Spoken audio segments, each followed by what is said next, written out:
deuxième volet de notre parcours entre les stratégies des plans couleurs effectués par différentes personnes, par différents coloristes.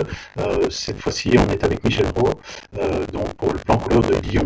Alors, c'est un petit peu particulier dans la mesure où, contrairement au premier cas de figure où on travaillait sur le site et à partir du site, ici, en définitive, on va créer finalement le site, créer le contexte, en tout cas créer le site au niveau de la couleur. Et donc on est à Lyon, où il y a à la fois le Rhône et la Saône. Un premier plan couleur avait déjà été réalisé dans les années 70 pour les bords de Saône, qui est la rivière qui se jette dans le Rhône, où on est plus calme et ainsi de suite. Et la Saône est considérée comme étant l'élément féminin, le Rhône étant l'élément masculin, dans les représentations en tout cas que l'on en donne à Lyon et autres, de la confluence du Rhône et de la Saône.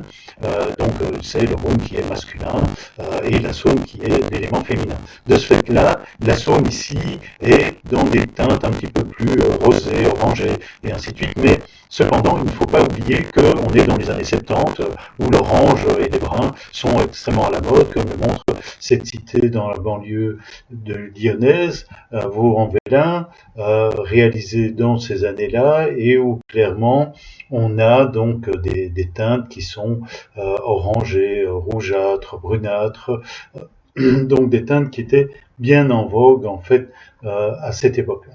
Donc quand en 1993 il y a un concours qui est mis en place pour les couleurs qui vont être appliquées non pas justement du côté Saône, donc entre Saône et Rhône, mais bien de l'autre côté du Rhône, il y a 4 coloristes qui sont invités.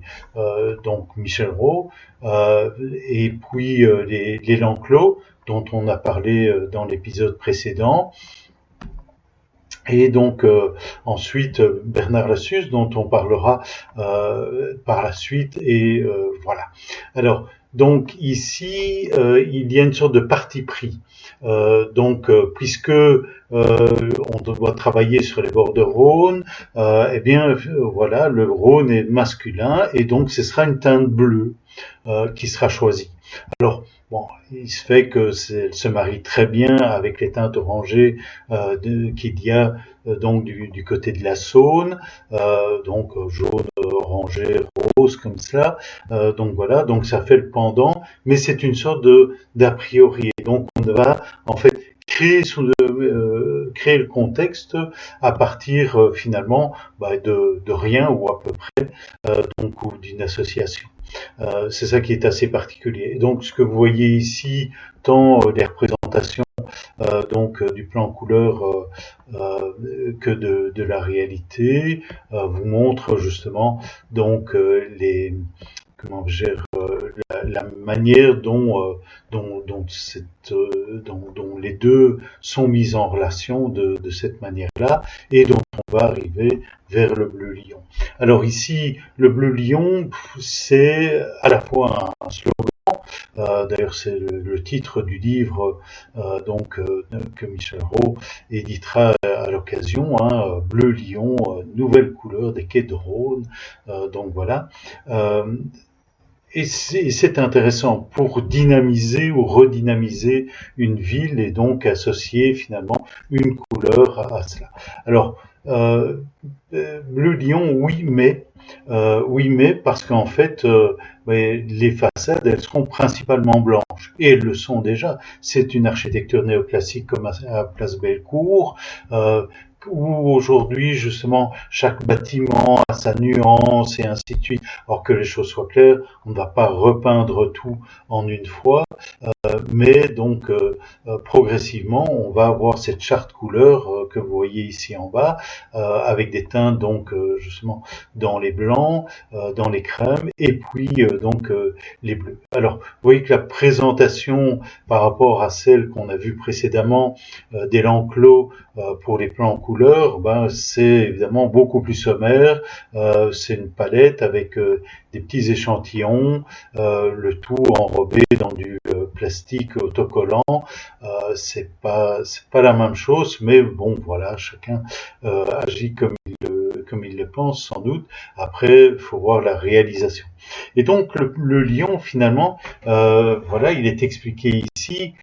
Il ne réside pas, donc c'est le complémentaire, hein, c'est le verso finalement de ce que vous avez vu sur la dia précédente. Et donc en définitive, ici, vous voyez la déclinaison des bleus, et les bleus viennent sur des éléments ponctuels qui sont essentiellement donc soit les volets et surtout les grilles en fait des ferronneries.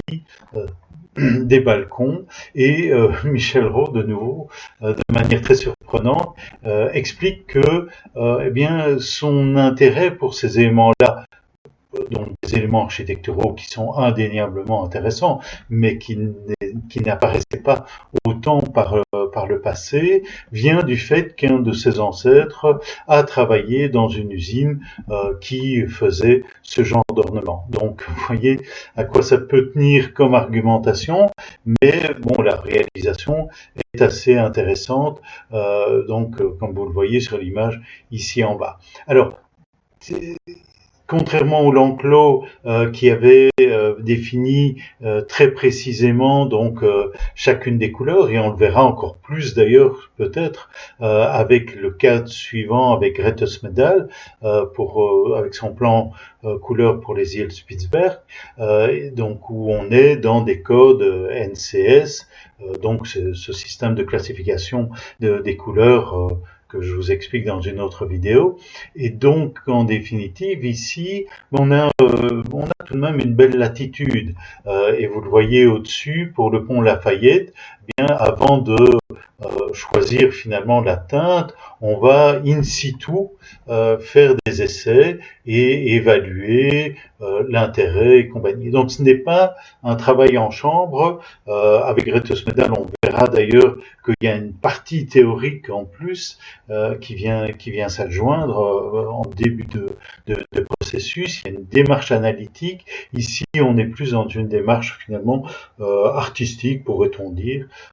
Donc voilà, bien qu'il faudrait le définir.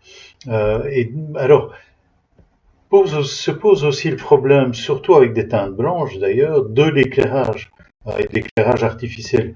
Et vous voyez le côté chaotique finalement de cette place avec cet immeuble et Panasonic là.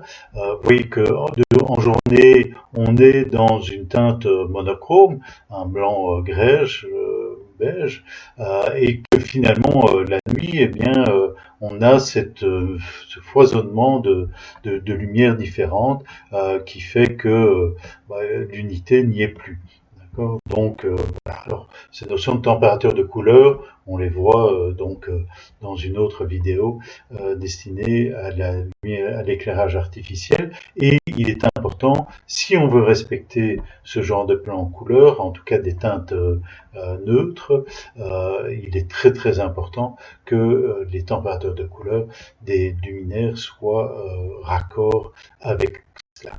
Alors, ce genre de démarche, en fait, on le retrouve aussi ici à la gare de Roanne, qui est en fait, Roanne est la ville dans laquelle il y a le fameux restaurant des frères Trois Gros et leur fameuse escalope de saumon à l'oseille que vous voyez en photo. Et donc la SNCF, en fait, a décidé lorsqu'il fallait repeindre la gare, d'utiliser les teintes donc de saumon à l'oseille et donc d'avoir la teinte saumon et puis la teinte vert oseille comme ça, de les assembler. Donc vous voyez que il peut, enfin cette rhétorique finalement autour d'idées ou d'images comme ça peuvent être appliquées de différentes manières.